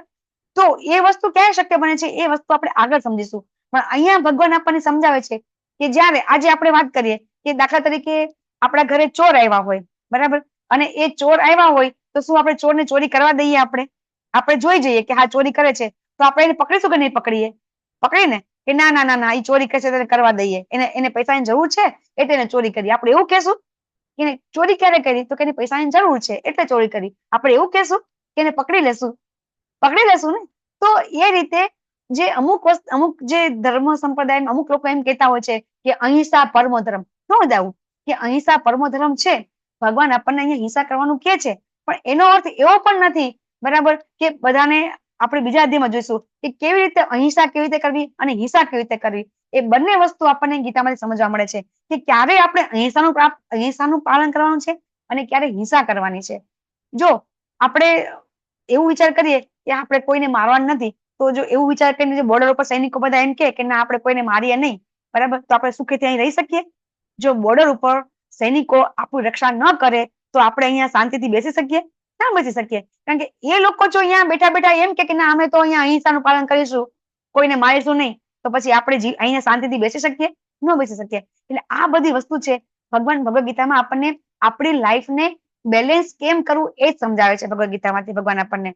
અને આ જે 5 પ્રશ્નો છે એ કઈ રીતે આપણા છે એ આપણે લાસ્ટમાં આપણે લેશું કે આ 5 પ્રશ્નો આપણા પણ છે. પછી અહીંયા આ શ્લોકની અંદર અર્જુનજી પાછા પોતે ભગવાનને સમજાવે છે. હવે એમનો ચોથો પ્રશ્ન કયો હતો? પહેલો પ્રશ્ન હતો કરુણા, બીજો પ્રશ્ન હતો કોઈ આનંદ નથી, ત્રીજો પાપનો ભય, ચોથો છે કૌટુંબિક પરંપરાનો નાશ. હવે એ એમ કહી રહ્યા છે કે બધા જો મરી જશે, બરાબર, અને કુળનો નાશ થઈ જશે તો વધારે પાપ કર્મ નહીં થાય. એ કઈ રીતે નહીં થાય એ અહીંયા આપણે પ્રભુપાદ સમજાવે છે. કઈ રીતે સમજાવે છે કે કુળનો જો નાશ થઈ જાય ને તો પરંપરા નાશ થઈ જાય અને બાકીનું કુટુંબ છે અધર્મમાં થઈ જાય. અને શું થાય છે કે કુટુંબની અંદર જયારે મેઇન વ્યક્તિ જયારે મરી જાય છે તો શું થાય છે? સ્ત્રીઓ છે એ કેવી થઈ જાય છે કે એ લોકોને કોઈ રક્ષણ નથી રહેતું અને એના કારણે સ્ત્રીઓ પતન પામે છે. હવે અહીંયા આપણને 2-3 વસ્તુ બહુ સરસ સમજવાની છે. પ્રભુપાદ બહુ સરસ સમજાવે છે કે અત્યારે આપણે કેવું છે કે આપણે બધા શું કરી રહ્યા છીએ? જો આપણે લેવલ 2 છે એટલે અત્યારે વાત કરાય, લેવલ 1 માં આપણે આ વાત નથી કરતા કે આપણે શું કહીએ છીએ કે સ્ત્રીઓ છે એમ કે છે કે અમે પુરુષ સમવડી. ક્યારેય સ્ત્રી છે ને પુરુષ સમવડી થઈ જ ના શકે. એનું કારણ શું છે કે આપણું પેલું તો છે ને સ્ત્રીઓની જે મન અને તન આ બંને વસ્તુ પુરુષથી અલગ છે. ભગવાને આપણને જે શરીર આપ્યું છે ને આ શરીર છે એ આપણું ભગવાને આપણા જે આગલા જન્મના જે કર્મ અને આપણા મૃત્યુ સમયની ઈચ્છા પ્રમાણે આપણને શરીર મળેલું છે. અને એના થકી નો ડાઉટ કે આપણે બધા અત્યારે પુરુષની સમોવડી આપણે કામ કરીએ છીએ અને સારું છે, પણ એના થકી આપણું જે ઘર સંસાર છે એ ક્યારેય આપણા જેને કહેવાય કે એ વિક્ષેપ ન થવો જોઈએ. ઘણી જગ્યાએ આવું થતું હોય છે કે જયારે પતિ અને પત્ની બંને હોય તો પત્ની છે એ પતિ કરતા શ્રેષ્ઠ થઈ જાય. જો અત્યારે આપણે આ બધું લાઈફ આ સંસારમાં થઈ જ રહ્યું છે અને એ થશે, કારણ કે અત્યારે શું થઈ રહ્યું છે કે સ્ત્રીઓને વધારે મહત્વતા આપવામાં આવે છે. દરેક જગ્યાએ અનામત સ્ત્રીઓ છે, બરાબર. તો પેલો ચાન્સ કોને મળે છે? સ્ત્રીઓને મળે છે. તો શું થઈ રહ્યું છે કે જે જગ્યાએ પુરુષોનું લાયકાત હોય ત્યાં પણ ક્યાં કોણ આવી જાય છે? સ્ત્રીઓ આવી જાય છે. તો કેવું થઈ રહ્યું છે કે ઘરમાં પુરુષ હોય ને એનું જે ક્વોલિફિકેશન હોય છતાં પણ એનું જે સ્ટેટસ હોય એ નીચું હોય અને સ્ત્રીનું ઊંચું હોય તો શું થાય? બંને વચ્ચે વિક્ષેપ થાય ને, બરાબર. તો આવું પણ ન થવું જોઈએ. તો પ્રભુપાદ સમજાવે છે કે સ્ત્રીઓને શા માટે આવી રીતે સમોવડી નથી થઈ શકતી? તો સ્ત્રી માનસિક રીતે કેવી હોય છે? એ ખૂબ ખૂબ ખૂબ લાગણીશીલ હોય છે અને એના કારણે એનો સ્વભાવ બાળક જેવો છે. જેવી રીતે એક બાળક હોય એને થોડીક લાલચ આપે તો કેવી લલચાઈ જાય ને, એ રીતે સ્ત્રીને પણ જો તમે અત્યારે ભક્તિમાં પણ તમે જોશો ને તો આપણે જયારે પ્રભુજીને આપણે કહેશું ને તો જલ્દી નહીં માને, પણ જયારે માતાજીને આપણે કહેશું ને તો તરત માની જાય છે. કારણ કે એનામાં એક લાગણીશીલતાનો એક ગુણ છે. સારો ગુણ છે, ખરાબ નથી, પણ એના થકી એક વસ્તુ ખરાબ પણ થઈ શકે છે કે કોઈ એને દોરવણી આપીને દોરી લઈ જાય છે. અને એટલા માટે એક સ્ત્રી જયારે એનો જન્મ થાય ત્યારે એનું જે લાલન પાલન છે એક પિતાની છત્રછાયામાં થાય છે. પછી લગ્ન થાય એટલે એ પતિની છત્રછાયામાં રહેતી હોય છે અને પછી કદાચ પતિ મૃત્યુ થઈ જાય તો પછી એને પુત્રની છત્રછાયામાં રહેવું જોઈએ એવું આપણા શાસ્ત્ર કહેતા હોઈએ છે. શા માટે કે છે એ થોડું ડિટેલમાં તમે જયારે આપણે આના માટે અમે લોકો તો જયારે તમે લેવલ 5 માં આવશો ને ત્યારે ડિબેટ પણ થાય છે, બરાબર, કે સ્ત્રી કઈ રીતે આ બે વસ્તુ સારી ખરાબ છે એની ડિબેટ પણ અમે કરતા હોઈએ છીએ. તમે લેવલ 5 માં આવશો પણ બહુ મજા આવશે, બરાબર. તો સ્ત્રીઓ છે ને એ સ્ત્રીઓ જયારે એના પુત્ર અથવા તો પતિ છે મૃત્યુ પામે ને તો જલ્દીથી પતન થઈ જાય છે.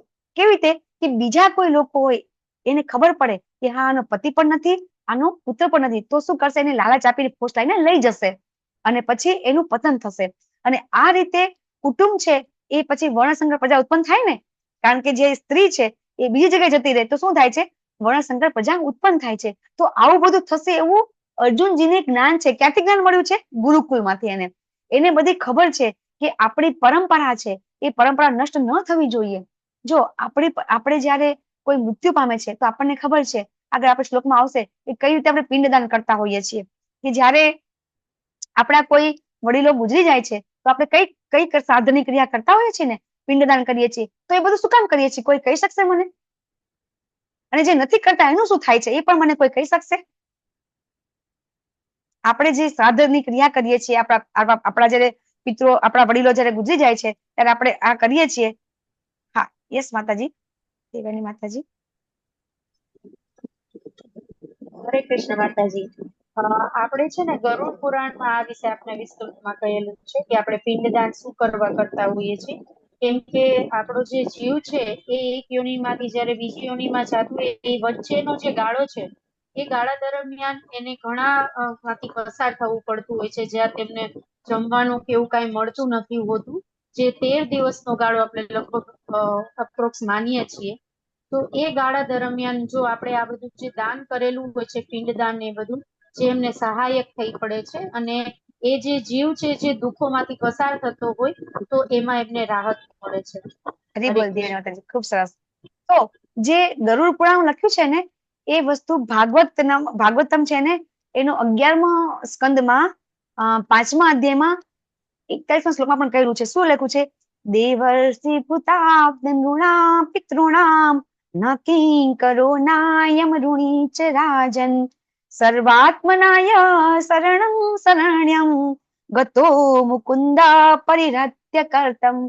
આપણે જે બધા કર્મકાંડી કામ કરીએ છીએ એની અંદર એનો અનુવાદ વાંચો તમે કે જે મનુષ્ય અન્ય બધા જ કર્તવ્યોનો ત્યાગ કરીને મુક્તિદાતા મુકુંદના ચરણ કમળનો આશ્રય લે છે અને ગંભીરતાપૂર્વક આ માર્ગ ગ્રહણ કરે છે, તે દેવો, ઋષિઓ, સામાન્ય જીવો, સ્વજનો, મનુષ્ય જાતિ તથા અથવા પિતૃ પ્રત્યેના પોતાના ઋણમાંથી મુક્ત થઈ જાય છે.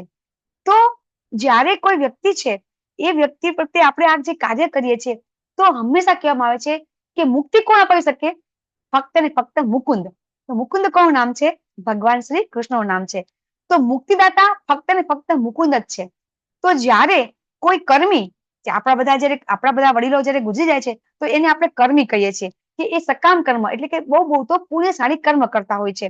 અને એ રીતે જયારે લોકો મૃત્યુ થાય છે ત્યારે આપણે જયારે પિંડદાનની ક્રિયા કરીએ છીએ ત્યારે એ લોકોને ભગવાનના ધામમાં ચોક્કસથી રક્ષણ મળે છે.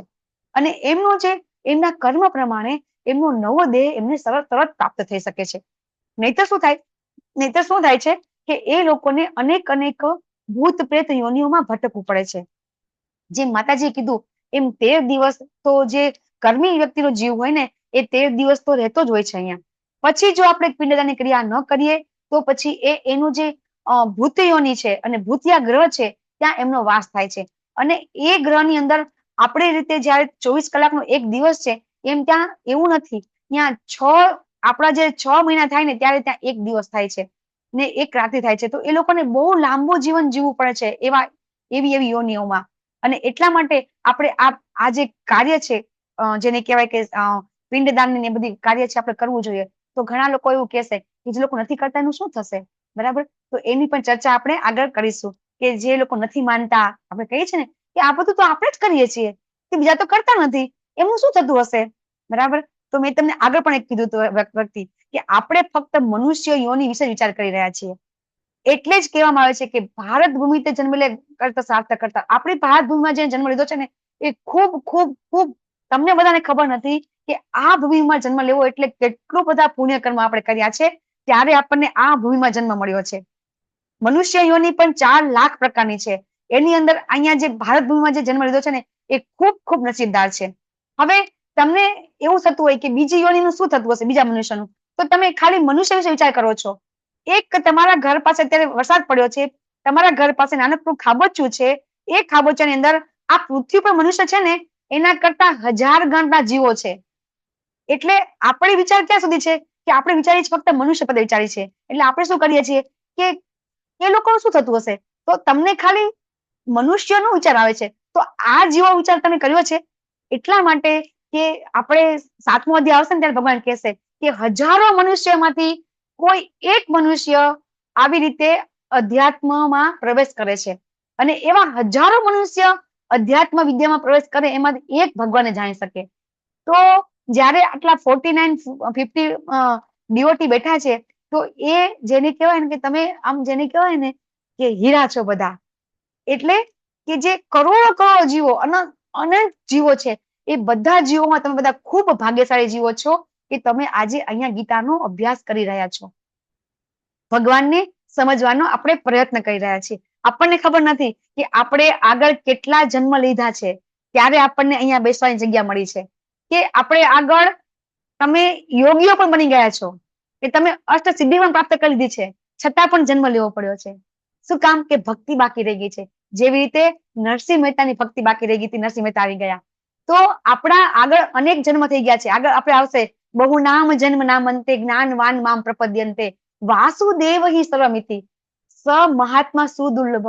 આ જ્ઞાન છે જયારે આપણને મળ્યું છે ને એટલે એનો ભગવાન એમ કે છે, હું નથી કહેતી, ભગવાન ગીતામાં એમ કે છે કે બહુ નામ જન્મ નામંતે આપણા અનેક જન્મ થઈ ગયા. બહુ નામ એટલે અનેક જન્મ થઈ ગયા છે. પછી આપણને આ જ્ઞાન પ્રાપ્ત કરવાનો મોકો મળ્યો છે કે ભગવાન કોણ છે જાણવા પ્રયત્ન કરી રહ્યા છીએ. બાકી બધા અનેક મનુષ્ય છે, તમે જોઈ રહ્યા છો કરોડો મનુષ્ય છે પૃથ્વી ઉપર, એ લોકોને આ જ્ઞાન પ્રાપ્ત થતું નથી. અત્યારે આપણે વાત કરી કે બધા આજે પૃથ્વી ઉપર જેટલા દેશ છે ને બધા દેશમાંથી બધા લોકોને જ્ઞાન પ્રાપ્ત થઈ રહ્યું છે. એવું નથી કે ઇન્ડિયામાં જ. તે કોના કારણે? પ્રભુપાદના કારણે. પ્રભુપાદના કારણે બધા જ ગીતા વાંચી રહ્યા છે અને બધા સમજી રહ્યા છે કે ભગવાન કોણ છે. તો આ વસ્તુ આપણે સમજી રહ્યા છીએ એટલા માટે આપણે હવે આ બધામાંથી બહાર નીકળી જશું આપણે. બરાબર, પણ જે લોકો ભક્ત નથી અને જે લોકો ભક્ત નથી ને મૃત્યુ પામે છે તો એના માટે આ બધી ક્રિયા છે કરવી પડે. અને જો ન કરીએ તો એ લોકોની ગતિ જ્યારે કહેવાય છે નિમ્ન કોટીમાં અથવા તો નિમ્ન જગ્યા એમની થતી હોય છે. તો હવે અર્જુનજી પાછા કહે છે બરાબર કે આવી રીતે શું થશે, તો કે વર્ણસંકર પ્રજા થશે, કોઈનું કલ્યાણ નહીં થાય, બધું જેને કહેવાય કે આખી દુનિયા છે, આખી દુનિયાની અંદર જો એ વખતે એક જ ચક્રવર્તી શાસન હતું કે આખી પૃથ્વી ઉપર એક જ રાજા રાજ્ય કરતા હતા. યુધિષ્ઠિર મહારાજ વખતે પણ, પછી એમના પુત્ર પરીક્ષિત મહારાજ વખતે પણ એક જ રાજા હતું. અને એ રીતે આપણને ખબર છે રાજા ભરત હતા જેની પરથી ભારત રાજ્ય પડ્યું છે એ વખતે પણ. પછી અશોક બરાબર આપણને ખબર છે કે એને પણ આખા વિશ્વ ઉપર એને જેને કહેવાય કે રાજ કરવું હતું. તો આ રીતે ચક્રવર્તી સમ્રાટ છે પેલા એવું જ હતું, આખી પૃથ્વી ઉપર એક જ રાજ્ય હતું. અને હા, ભાગવતમાં પણ લખેલું છે કે જયારે એન્ડ હશે ને, જયારે આખી દુનિયાનો, ત્યારે પણ એક જ વ્યક્તિ રાજ કરતું હશે, એવું થશે છેલ્લે પણ. તો અત્યારે પણ એવું છે કે અર્જુનજી શું કે છે કે એમને ખબર છે કે એક ચક્રી શાસન છે, તો કે આખી દુનિયાની અંદર જે બધા લોકો છે, આપણને મહાભારતની યુદ્ધની અંદર આખી દુનિયામાંથી બધા લોકો આવ્યા હતા. તો એ બધા લોકો મરી જવાના હતા. આપણને ખબર છે કે જેટલા યુદ્ધમાં ભાગ લીધો હતો બધા જ મરી ગયા હતા. તો પછી બધા મરી જાય તો શું થાય, પછી વિચારવાની આપણને જેને કહેવાય કે આપણી જે વિચાર શક્તિ છે ને એ ત્યાં નબળી પડી જાય કે આટલા બધા પુરુષો મરી જાય તો શું થાય પછી સ્ત્રીઓનું, બરાબર ને. તો અર્જુનજી બધાની વિચાર કરી રહ્યા છે. તો અહીંયા હવે મેં તમને જો 16 સંસ્કાર કીધા, એ આ 16 સંસ્કાર અહીં આપેલા છે, બરાબર. તો સૌથી પહેલો જે સંસ્કાર છે, બરાબર છે, એ સંસ્કાર છે ગર્ભાધાનનો, બરાબર. તો ગર્ભાધાન કેવી રીતે કરવું એના ઉપર પણ પ્રભુપાદના પણ લેક્ચર છે કે ગર્ભાધાન કરવું એટલે શું. ફક્ત અત્યારે તો આપણે કેવું છે, લગ્ન થાય એટલે હનીમૂન કલ્ચર છે, હે ને, કે હનીમૂન કલ્ચર છે અને એ પ્રમાણે આનંદ કરવા માટે ખાલી ગર્ભાધાન થતું હોય છે. તો કે ના, ગર્ભાધાનના જે પહેલો મહિનો છે, બરાબર, અને ત્રીજો મહિનો છે, એ 2 મહિના વચ્ચેનો જે ગાળો છે એમાં આપણે શું કરવું છે, આપણા શાસ્ત્રમાં બહુ સરસ લખ્યું છે કે ગર્ભાધાન પણ ક્યારે કરવું જોઈએ અને ગર્ભાધાનના ત્રીજા મહિને શું કરવું જોઈએ. તો આપણે આ બધું ભૂલી ગયા છીએ, બરાબર. અને જે પુંસવન સંસ્કાર છે એ અત્યારે ઘણા બધા કરતા હોય છે. આઈ થિંક ગાયત્રી પરિવાર વાળા તો કરે જ છે પુંસવન સંસ્કાર, એ ત્રીજા મહિને કે જયારે બાળકનું ગર્ભાધાનનો ત્રીજો મહિનો થાય ત્યારે આ સંસ્કાર કરતા હોય છે. પછી 7મા મહિને કે 6ઠા મહિને આપણે સીમંત કહીએ છીએ, એને સીમાંતમ સંસ્કાર કહેવામાં આવે છે. તો એ પણ આપણે થોડું ઘણું અંશે હજી કરીએ છીએ. પછી આવે છે જાત કર્મ, કે બાળકના બૌદ્ધિક વિકાસ માટે જાત કર્મ કરતા હોય છે, એ પણ આપણે કરતા નથી. પછી નામકરણ વિધિ આપણે કરીએ છીએ, બરાબર. પછી બાળકને નિષ્ક્રમણ પહેલી વાર ઘરની બહાર લઈ જાય ત્યારે સંસ્કાર આવે છે. પછી પહેલી વાર બાળકને જયારે ખોરાક આપે ને 6ઠા મહિને, તો એક અન્નપ્રાશન સંસ્કાર કહેવાય છે. પછી ચૂડાકરણ, કે જયારે વાળ કાપે આપણે એ પણ કરીએ છીએ. પછી કર્ણવેદમ, તો કાન વિંધવાનું બહુ મહત્વ છે કે કાન વિંધવાથી જે આપણી જે જ્ઞાન શક્તિ છે, શ્રવણ શક્તિ છે, તે જ થાય છે, બરાબર. અને કાન વિંધવાનું એક બીજું આધ્યાત્મિક બીજું એક છે કે જે આપણા જે 9 ગ્રહ છે એમાં રાહુ અને કેતુ નામના ગ્રહ છે ને, એ 2 ગ્રહ છે ને, એ જયારે આપણે કાન વિંધાવી ને ત્યારે એ આપણને હેરાન કરતા નથી, બરાબર. એક તમે જયારે આગળ ભક્તિ શાસ્ત્રીમાં આવશો ને ત્યારે તમને ડિટેલમાં સમજાવવામાં આવશે કે કેવું છે. પછી ઉપનયન, એ તમને જનોઈ ખબર હશે. પછી વેદારંભ, બાળકને જયારે ભણાવવા મોકલે ત્યારે બી સંસ્કાર કરવામાં છે. પછી પ્રેસ પ્રથમ, કે જયારે કોઈ વ્યક્તિ પહેલી વખત ગુરુકુળમાં જાય, બરાબર, અને પછી ત્યારે એ ગયા પછી એને દરેક વર્ષે એનું પોતાનું મૂલ્યાંકન કરવામાં આવે છે, એ કરે છે. પછી પહેલી વખત ત્યારે એને કેસ શાંત કરવામાં આવે છે, વાળ બધા વધી જાય પછી એના કેસ કાપવામાં આવે છે. પછી સમાવર્તન, વિદ્યાર્થી જીવનનો અંત. અહીંયા આપણને જયારે આપણા વર્ણાશ્રમ ધર્મ છે એનું આપણને બહુ સરસ પ્રભુપાદ સમજાવે છે. તમે વાંચજો ગીતાની અંદર કે કઈ રીતે વર્ણાશ્રમ ધર્મ છે એનું આપણે પાલન કરવું જોઈએ. તો જયારે આપણે સ્કૂલમાં હોઈએ ત્યારે આપણે બ્રહ્મચર્ય આશ્રમ પાળવો જોઈએ. તો અત્યારે તો આપણે જોઈ રહ્યા છીએ કે સ્કૂલની અંદર જ આ જ્ઞાન આપવામાં આવે છે, હે ને, કે કઈ રીતે આપણું જે એક બહુ સરસ શબ્દ છે, આપણો ભૌતિક શબ્દ મને યાદ નથી આવતો, કે કઈ રીતે બાળકોને એ પણ જાણવું જરૂરી છે કે આ એક શબ્દ બહુ સરસ છે કે બાળકોને એ સમજાવી દે છે. અત્યારે 8 વર્ષના, 10 વર્ષના, 12 વર્ષના બાળકો હોય ને એને એક જ્ઞાન આપે છે જે ખરેખર ન આપવું જોઈએ. તો અહીંયા આપણને પ્રભુપાદ સમજાવે છે કે જ્યાં સુધી બાળક સ્કૂલ કોલેજમાં હોય ને ત્યાં સુધી એને બ્રહ્મચર્યનું પાલન કરવું જોઈએ. તો હું અને તમે અત્યારે આપણને ખબર છે કે કોલેજમાં, સ્કૂલમાં કેટલાક બાળકો છે એ બ્રહ્મચર્ય છે. પછી એ રીતે જયારે બાળક છે એ બ્રહ્મચર્યનું પાલન કરે ને તો જેના થકી પછી એ ગૃહસ્થ, પછી જયારે વાનપ્રસ્થાશ્રમ આવે ને તો જલ્દીથી એનામાં એ ગુણ આવી જાય છે. પણ આપણે ગુરુકુળનો અભ્યાસ છોડી દીધો છે એટલે આપણને આવું કોઈ સમજાવતા નથી. પછી આ વિવાહ લગ્ન તો આપણને ખબર છે, અને અંત્યેષ્ટિ સંસ્કાર. આપણે 2 વસ્તુ આપણે કરીએ છીએ, એક તો વિવાહમાં સંસ્કાર, એ આપણે બહુ સરસ ધામધૂમથી કરીએ છીએ, અને અંતિમ સંસ્કાર તો આપણે કરીએ જ છીએ. તો આ 16 સંસ્કાર છે એ 16 સંસ્કાર આપણા વર્ણાશ્રમ ધર્મની અંદર ભગવાને પોતે ઉલ્લેખ કરેલો છે કે આ બધું કરવું જોઈએ. અને ભગવાન જયારે આ ધરાતલ ઉપર હતા ને એટલે ભગવાન પોતે પણ આનું પાલન કરેલું છે. તમે ભાગવતમ વાંચો, પહેલો સ્કંદ, એના 10મા અને 11મા અધ્યાયની અંદર ભગવાન પણ કેવી રીતે પોતે બધા જ નિયમોનું ભગવાન પણ પાલન કરતા હતા. તો હવે અર્જુનજી શું કે છે કે આ બધું મેં ગુરુકુળમાં, મેં તમને કીધું ને કે અર્જુનને કેવી રીતે ખબર છે, તો કે મેં આ બધું ગુરુકુળમાં સાંભળ્યું છે, ગુરુ શિષ્ય પરંપરા દ્વારા સાંભળ્યું છે કે જો આવું થાય તો લોકો નરકમાં વાસ થાય. અર્જુનજી પાછા પોતાનું જ્ઞાન, મેં તમને ન કીધું અર્જુનજી શું કરી રહ્યા છે, પોતાનું જ્ઞાન ભગવાન પાસે પ્રવર્ત કરી રહ્યા છે. મને આ બધું જ્ઞાન છે. અર્જુનજી પોતે શું કહી રહ્યા છે, મને આ બધું જ્ઞાન છે, મને બધી ખબર પડે છે. પછી પોતે હવે કન્ફ્યુઝન થશે. જ્યારે આપણે પણ જો આપણને કઈ રીતે આપણને જ્ઞાન છે એ આપણને પણ કેવી રીતે આપણને નડે છે એ આપણે આગળ જોઈશું. પછી પાછા પોતે એમ કે છે કે હું આવું મોટું પાપ કર્મ કરવા તૈયાર થઈ ગયો છું, બધાને હણવા તૈયાર થઈ ગયો છું. પાછા અર્જુનજી પાછા કહી રહ્યા છે. પછી શું કે છે કે હવે પોતે શું કે છે, અર્જુનજી પોતે હવે શું કે છે કે આવું બધું કરવું ને એના કરતા તો એ લોકો ભલે મને મારી નાખે, બરાબર, મારે યુદ્ધ કરવું. આ શ્લોકમાં અર્જુનજી કહે છે કે એના કરતા તો મારા માટે હિતકારક શું છે કે હું હથિયાર હેઠા મૂકી, બરાબર, અને બેસી જાઉં, અને એ લોકોને મને મારવું હોય તો ભલે મારી નાખે, મને કઈ વાંધો નથી. અહીંયા અર્જુનજી કહી રહ્યા છે. તો અહીંયા અર્જુનજીનું જે જ્ઞાન છે, બરાબર, એ જ્ઞાન એમને અહીંયા આડું આવે છે. આપણને પણ આપણું જયારે જ્ઞાન છે ને એ વધારે થઈ જાય ને ત્યારે આપણને પણ આપણું જ્ઞાન છે એ ભગવાનની ભક્તિ કરવામાં આપણને આડું આવે છે. જો ઘણી વખત કેવું થાય કે માતા પિતા હોય ને, તો માતા પિતા હોય એ દીકરા દીકરીઓને, પુત્ર પુત્રીને ના પાડતા હોય, હજી તો તારી ઉંમર ક્યાં છે ભક્તિ કરવાની, આખી જિંદગી પડી છે, ભક્તિ કરજો ને. તો અહીંયા એ આપણા જે આપણા સંબંધો આડા આવે છે. આપણને જયારે માતા પિતા ના પાડે, અથવા તો માતા પિતા ભક્તિ કરતા હોય તો પુત્ર પુત્રી ના પાડતા હોય, ત્યારે પણ સંબંધો ના પાડે ને તો આપણે ભક્તિ નથી કરતા, બરાબર. પછી આપણને જયારે ખૂબ જ્ઞાન હોય ત્યારે આપણે શું કરીએ કે હા આપણને બધું જ્ઞાન છે, એટલા માટે આપણે શું કરતા હોઈએ કે આપણે જ્ઞાનનો ઉપયોગ કરી અને આપણે ભૌતિક દુનિયામાં આપણે પ્રગતિ કરવા માટે આપણે ખૂબ ખૂબ પ્રયત્ન કરીએ છીએ. અને એના કારણે આપણને બધા પ્રશ્નો થતા હોય છે, અને એ પ્રશ્નો જયારે જવાબ ન મળે એટલે આપણે ભક્તિ કરી શકતા નથી. એટલે આપણા આ જે ભૌતિક જીવનની અંદર પણ આપણું જ્ઞાન અને આપણા સંબંધો, અત્યારે આ બે જ વસ્તુ આપણને નડે છે. આપણને ભક્તિ કરવામાં આપણું જ્ઞાન નડે છે અને આપણને આપણા સંબંધો નડે છે. તો શું આપણે જ્ઞાન લઈને આગળ નહીં વધવાનું? શું સંબંધો નહીં રાખવાના? ના, એવું ભગવાને ક્યારેય આપણને કીધું નથી. આપણા સંબંધો પણ રાખવાના છે, આપણે આપણું જ્ઞાન પણ પ્રાપ્ત કરવાનું છે, પણ બંનેમાં બેલેન્સ રાખવાનું છે અને ભગવાનની ભક્તિ કરવાની છે. અને એના માટે જ ભગવાન છે કર્મયોગના 2 અધ્યાય આપે છે, કર્મયોગ અને કર્મ સંન્યાસ યોગ.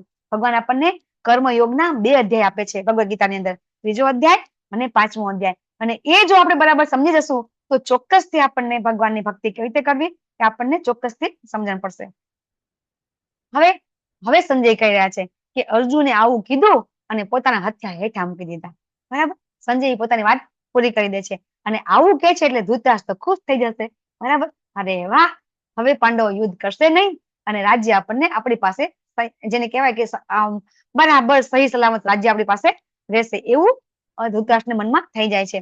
તો આ રીતે આપણને પણ જયારે આપણે જે વ્યક્તિ, અર્જુનજીની વાત કરીએ આપણે, તો અર્જુનજીને તો જો યુદ્ધ જીતી જાય તો એમને આખું રાજ્ય મળી જવાનું હતું, આખા પૃથ્વી રાજ્ય મળી જવાનું હતું, બરાબર. છતાં પણ અર્જુનજી છે યુદ્ધ કરવાની ના પાડે છે.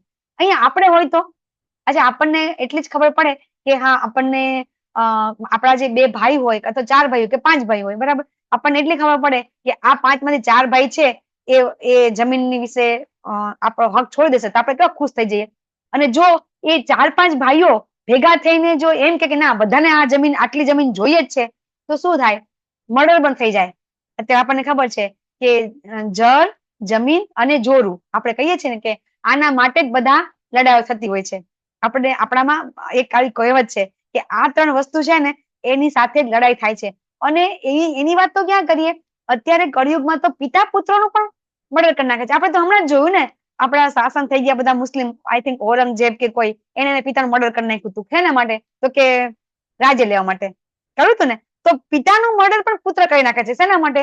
તો કે નેતા ખુરશી માટે, રાજ્ય માટે.